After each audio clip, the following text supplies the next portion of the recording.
Bonjour tout le monde, bienvenue dans ma cuisine en ce mercredi matin 11 h. Comme prévu aujourd'hui, on se retrouve autour d'une petite recette et on continue avec le moule des empreintes mini spirales de la gamme Flexipan Inspiration. Je crois que la recette de la semaine dernière vous a vachement plu d'après les commentaires que j'ai eus. On l'avait donc déjà utilisé. Je vous rappelle qu'on avait fait une recette sans cuisson. C'était les panna cotta aux 2 saveurs. Donc ça, c'était du salé. Et aujourd'hui, je vous propose de reprendre cette empreinte, donc les mini spirales de la gamme Flexipan Inspiration. On a 24 petites empreintes et on va faire des petites bouchées moelleuses au chocolat. C'est mercredi, c'est le jour des enfants. Pourquoi pas un petit goûter sympa ou en accompagnement d'une assiette gourmande, c'est quelque chose de super sympa. Donc on va garnir le petit creux cette fois-ci avec une ganache de chocolat. Vous avez un peu de chantilly et puis un morceau de fraise. Voilà, il y a vraiment moyen de l'utiliser à plein de façons. Donc on allume son four à 180 degrés, on prépare son moule, je le rince, je le pose sur ma plaque alu pour une bonne stabilité et une bonne diffusion de la chaleur et on y va. C'est vraiment comme d'habitude une recette super rapide à faire. Bonjour tout le monde, merci, j'espère que vous allez bien. Chez nous il y a du soleil, donc la pluie apparemment elle n'arrive pas, donc on s'en contente. Je prends mon pichet verseur et je vais simplement mettre toutes mes matières sèches.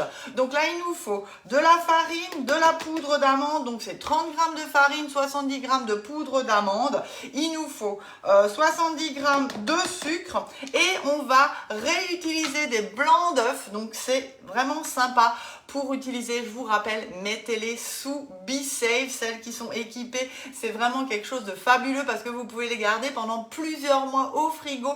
J'en rajoute, j'en enlève. La seule contrainte, c'est que vous devez peser vos blancs d'œufs. Donc là, c'est 3 blancs d'œufs. L'équivalent de 110 grammes environ de blanc d'œuf. Donc je mets dans mon pichet verseur, donc tout se fait dans le pichet, c'est vrai que c'est super sympa, c'est hyper rapide.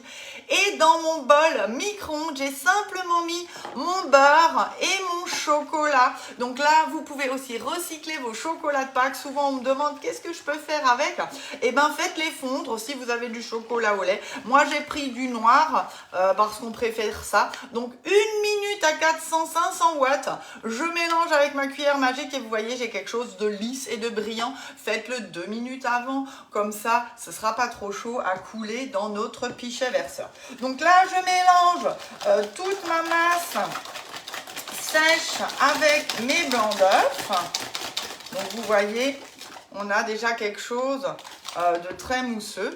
Et là, je rajoute simplement ma partie chocolatée, bien évidemment, et je vais utiliser mes fameuses spatules double embout. Vous savez que je les adore. Alors moi, c'est le corail, c'est de la couleur. On y va. J'attends le rouge avec impatience et on verse le tout avec notre préparation qu'on vient de mélanger et c'est déjà prêt. Donc vous voyez, c'est quelque chose vraiment de rapide, facile aussi pour recycler, voilà, nos chocolats. Et c'est vrai que cette petite bouchée, vous pouvez vraiment la travailler en faisant des petits financiers salés ou sucrés aussi. Vraiment, la mini spirale, c'est vraiment pour moi une belle petite empreinte pour les mousses de thon, de jambon, les panna cotta comme on a fait la semaine dernière. Pour les apéros, c'est vraiment pour du quotidien. Voilà, donc je vais mélanger encore le reste pour bien racler au fond avec ma spatule. Ça ira beaucoup mieux. Et là, je prends mon empreinte qui est prête sur ma plaque alu et je vais répartir simplement. Donc on remplit aux 2 tiers puisque ça va un peu gonfler pendant la cuisson et je vous rappelle qu'on va utiliser l'astuce de la toile de cuisson pour que ça reste vraiment bien plat, de telle façon que vous ayez vraiment une belle petite bouchée bien plate, parce que c'est important quand on a un savarin, qu'on a ce creux, hein, c'est pour ça que ça s'appelle les savarins, que vos formes soient bien plates. Et là, je vous rappelle que la toile de cuisson sert de couvercle. Et ça, je fais aussi avec, bien sûr, un moule individuel comme l'étoile, comme le tournesol, pour que je puisse vraiment le présenter du bon côté. Ce serait vraiment dommage d'avoir la grosse bosse sur notre gâteau et que vous ne puissiez pas le présenter dans le sens du moule. Alors, le pichet verseur, je vous rappelle aussi qu'il est en offre avec les ustensiles, la fameuse cuillère magique que j'ai utilisée tout à l'heure pour mélanger mon beurre et mon chocolat. C'est vraiment bien pour émulsionner une petite vinaigrette, pour mélanger expressément voilà, les blancs d'œufs, juste les détendre. Et bien sûr, il y a le Tornado, notre fameux petit robot, enfin petit, c'est quand même presque 1 litre, robot manuel pour hacher, mixer, pour faire vos guacamoles, vos sauces dips, bien sûr émincer vos oignons. Vous allez vraiment pouvoir l'utiliser pour plein de choses, et surtout il y a l'essoreuse à herbe aussi qui est avec, donc n'hésitez pas pour vous ou pour la fête des mères, parce que ça approche l'air de rien. Pensez-y déjà. Alors soit on se fait un petit atelier culinaire et du coup on prépare déjà des idées d'apéro et de dessert pour la fête des mères, et en plus les hôtesses sont gâtées sur ce mois de mai, donc n'hésitez pas, j'ai encore quelques dispos, mais ça se passe que en semaine. Et puis vous pouvez vous faire plaisir parce qu'il y a doublement de cadeaux hôtesses. En fait, 1000 hôtesses gagneront un cadeau supplémentaire. Et si je vous dis 10 kit B-Save Premium, 10 offres intégrales, 10 offres découvertes B-Save, on commence avec ça, et ensuite des lots complets de FlexiPan.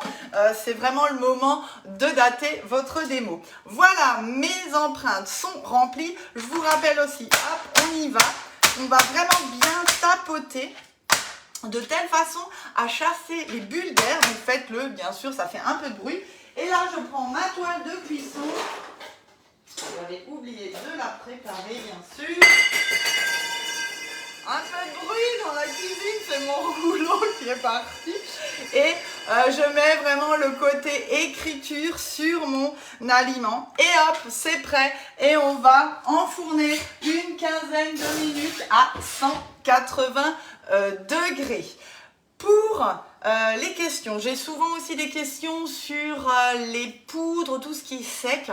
Un petit truc, je voulais vous montrer aujourd'hui. Regardez, mes poudres, je les garde effectivement sous B-Save. Donc mes emballages sont ouverts. J'ai de la poudre d'amande, j'ai des noix, j'ai de la pistache, j'ai un mélange de graines. Et pour éviter tout ce qui est mythe alimentaire et pour que ça rancisse, pour qu'on n'ait vraiment pas ce goût exécrable quand on l'ouvre et quand on va vouloir le travailler, c'est vrai que je le garde sous B-Save parce que là, je garde toute la saveur. Donc effectivement, pour tout ce qui est sec, c'est hyper sympa. J'en profite, j'ai envie de vous montrer une petite recette express parce que mon four est allumé, j'optimise et du coup je prépare déjà mon repas de ce soir et je vais recycler les restes avec mon moule tablette. Ce moule, je sais, vous l'adorez aussi. Et ben on va faire un croque tablette J-Fourre-Tout. C'est hyper sympa, rapide à faire et je vais vous donner des petites idées maintenant que les courgettes et autres légumes arrivent. Donc j'ai besoin de pain de mie, de fromage râpé, de sauce tomate, de pesto, de courgettes, de tomates, en fait ce que vous avez sous la main. Donc je vais chercher ce qu'il faut dans le frigo. Alors mes courgettes, voilà, mon parmesan. Donc ça, c'est vrai que le récipient 0,5 litres, il est vraiment parfait pour ça. Donc là, je vais utiliser du parmesan. Donc j'ouvre simplement, je tire la valve vers moi et du coup, je peux ouvrir. Et là, je vais répartir simplement environ 2-3 poignées de parmesan au fond de mon moule. Vous pouvez aussi bien sûr mettre du gruyère et vous pouvez même mélanger les deux. Et là vous voyez, j'ai déjà terminé, je n'ai plus besoin de parmesan, je le conserve pour la prochaine fois. Ce qui est important, c'est vraiment de racler les bords de mon récipient pour que quand je fais le vide d'air, ce soit bien étanche et qu'il n'y ait pas de particules. Et j'en profite pour sécher mon couvercle parce que vous allez peut-être avoir aussi de l'humidité. Donc ça, c'est hyper important de le faire. Et là, je vais avancer ma pompe, je sors ma tête d'aspiration, j'appuie environ quelques secondes, je lâche et c'est lui qui fait son job. Il va aspirer tout l'air qu'il y a dans mon récipient et hop, j'y vais. Et il va pouvoir retourner au frigo. Je prends mes 4 tranches de pain de mie, voilà, c'est terminé. Et du coup, je vais pouvoir remettre mon petit récipient sous vide. Je prends mon pain de mie, donc là, c'est vrai que c'est l'idéal sans croûte. Donc là, moi, c'est du pain de mie complet, vous pouvez prendre du nature, bien évidemment. Et je les pose au fond de mon moule, simplement pour vraiment bien asseoir ma préparation. Ensuite, je vais utiliser des courgettes. Donc, c'est des courgettes que j'ai depuis 10 jours sous B-Safe. Donc, vous voyez, je ne les ai pas touchées. J'en prends maintenant 2 et je vais simplement, hop, les laver. Donc, c'est maintenant que je les utilise. Donc, je les frotte, je les lave et on va les couper à la mandoline, toutes fines, de telle façon à ce que effectivement je puisse les poser dessus. Donc là, je prends la mandoline compacte qui est hyper pratique et je vais simplement couper un bout, mon embout. Et là, vous voyez, je vais vous le montrer dans ce sens. Hop, j'ai simplement besoin de faire des allers-retours et j'ai vraiment quelque chose de bien fin et régulier. Voilà, je crois que vous le voyez bien. Et là, en fait, je pose simplement mes courgettes sur mon pain de mie. Ensuite, on va mettre du jambon, on va mettre de la mozza râpée, on va mettre... Ah, j'ai oublié, avant... J'ai été un peu rapide, mais pour donner un peu de goût et un peu de moelleux quand même à mon pain de mie, j'ai un petit reste de sauce tomate en tube. C'est vrai que quand j'ai plus de sauce tomate perso, eh ben, j'aime bien avoir celle-ci. Et je vais simplement venir, on va la vider en même temps. Ça tombe bien parce qu'il n'en restait plus tellement. Hop, je mets ça sur mon pain de mie. J'utilise ma petite spatule coudée, hop, et je viens simplement égaliser mon pain de mie sur, ma sauce tomate sur mon pain de mie. Et comme ça, on aura vraiment déjà quelque chose de goûteux. Ce ne sera pas trop sec. Et du coup, cette recette, je n'ai même pas besoin d'utiliser de flan. Donc ça, c'est aussi une bonne idée parce que certaines aiment moins le croque tablette tel que vous le connaissez. Et maintenant, je répartis donc mes courgettes sur mon pain de mie que j'ai un peu aromatisé avec ma sauce tomate cuisinée. Là, vous pouvez mettre du pesto, de la tapenade. Vous pouvez mettre aussi un peu de fromage. Vous savez, le boursin cuisine. Ça, c'est aussi quelque chose de sympa. Ça donnera vraiment un goût hyper sympa et moelleux. Et vous voyez, hop, là, j'ai même pas besoin de mon guide à la fin puisque j'ai simplement mes courgettes. Hop. Alors, on va le garnir, c'est XL. Souvent, on me dit, ouh là là, mais tu mets tout ça. Alors, vous inquiétez pas, en cuisson, ça va redescendre aussi. Allez, on y va. Alors, l'idéal, c'est vous la prenez, vous la tenez bien, vous la bloquez contre vous. Et puis ensuite, on y va et on laisse monter et descendre. Alors, c'est vraiment génial parce que vous allez faire aussi bien... des oignons, que même de l'ail si vous avez besoin de mettre une fine couche d'ail, c'est vraiment quelque chose de super pratique et sympa. Moi je fais beaucoup le chou rouge aussi, l'échalote bien sûr, vous pouvez utiliser les pommes, vraiment tout ce que j'ai besoin et on a vraiment une belle coupe régulière. Allez, mes 2 courgettes sont faites. Alors, prenez des petites. Là, c'est vrai que j'aurais peut-être pu prendre celle la plus petite. Je rajoute un tout petit peu de poivre dessus, mais pas de sel. Parce que comme je vais mettre du jambon et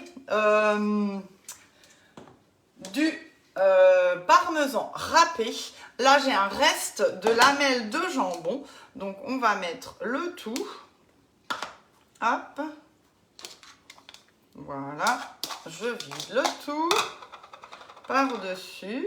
Maintenant, je viens mettre, allez, encore mon parmesan. Donc là, c'est environ 150 grammes, c'est un sachet. Hein. Et ça tombe bien parce que tout ça, c'était en date courte. Donc, je vais vraiment optimiser. Et là, je termine juste avec des petites tomates cerises que je vais couper en 2. Alors pareil, alors celle-ci, moi je ne les garde pas au frigo. Je le laisse toujours à l'extérieur sur mon plan de travail ou dans un tiroir. C'est vrai que les tomates dans le frigo, c'est pas top. Et du coup, allez, c'est pareil. Donc là, c'est le couvercle moyen. Et j'ai mes tomates cerises que j'ai depuis bien 10 jours. Alors là, je les coupe simplement en 2 et je viens les poser dessus. Et vous voyez, avec mon couteau à pâtisserie, c'est vraiment idéal pour couper ces légumes. Et on va répartir. Donc là, c'était un petit mélange de tomates que j'avais. Et elles vont un peu donner aussi du jus. Et je termine avec du pain de mie. On va simplement le tremper dans du lait.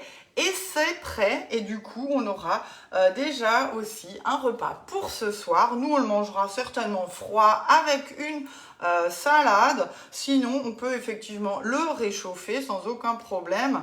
Même en le démoulant du moule, vous allez le reposer sur votre toile de cuisson et vous le passez environ 5 minutes à 180 degrés. Et même au micro-ondes, si vous voulez vraiment aller beaucoup plus vite, c'est tout à fait faisable aussi. Et on est parti.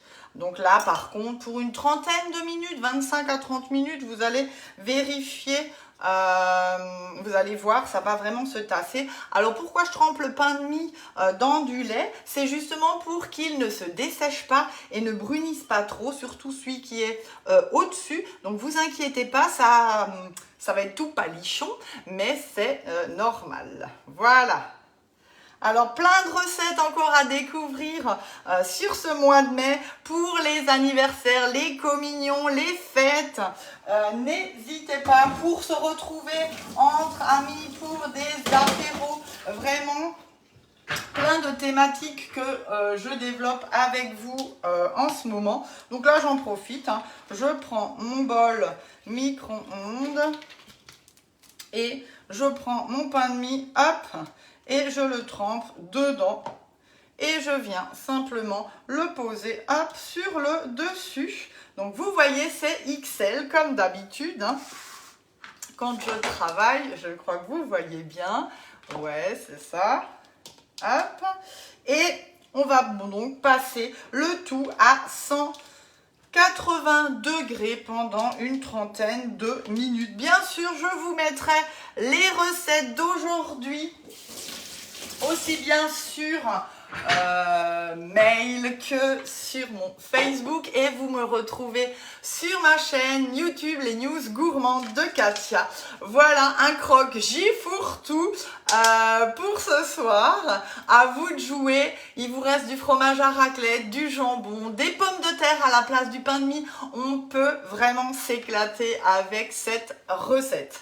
Voilà, ben moi j'ai passé un super moment avec vous, j'espère que ça vous a plu.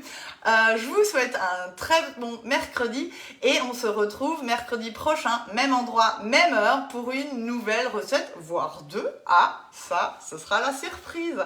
Allez, gros bisous, à bientôt.